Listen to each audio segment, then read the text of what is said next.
ಹೊಸ ವರ್ಷದ ಶುಭಾಶಯಗಳು ತಮ್ಮೆಲ್ಲರಿಗೂ. ಹೊಸ ಬೆಳಕು ಮೂಡುತ್ತಿದೆ, ಅಮ್ಮ ಎಂಬ ಮಾತಿಗಿಂತ ಬೇರೆ ಏನು ಬೇಕಿದೆ.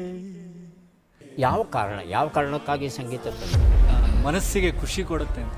1,00,000 ರೂಪಾಯಿ ಸಂಬಳದ ಕೆಲಸವನ್ನು ಬಿಟ್ಟು ಬಂದರೆ ಈಗೇನು ಅನಿಸುತ್ತೇವೆ? ಸಂಗೀತದಲ್ಲಿ ತುಂಬ ಮಿಂದು ಅದರಿಂದ ಹೊರಗಡೆ ಬರುವಂಥ ಪ್ರಯತ್ನ ನಾನು ಮಾಡಲೂ ಇಲ್ಲ.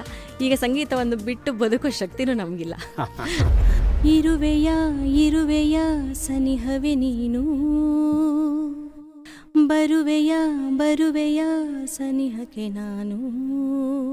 ಸಂಗೀತನೇ ನನಗೆ ಎಲ್ಲವನ್ನು ಕೊಡ್ತಾ ಇದೆ. ಖುಷಿಯಿಂದ ಹಾಡ್ತಾ ಇದ್ದೀವಿ, ಪೇಮೆಂಟ್ ಬಂದಾಗ ಗೊತ್ತಾಗುತ್ತೆ ನಾವು ದುಡಿತಾ ಇದ್ದೀವಿ ಕೂಡ ಅಂತ.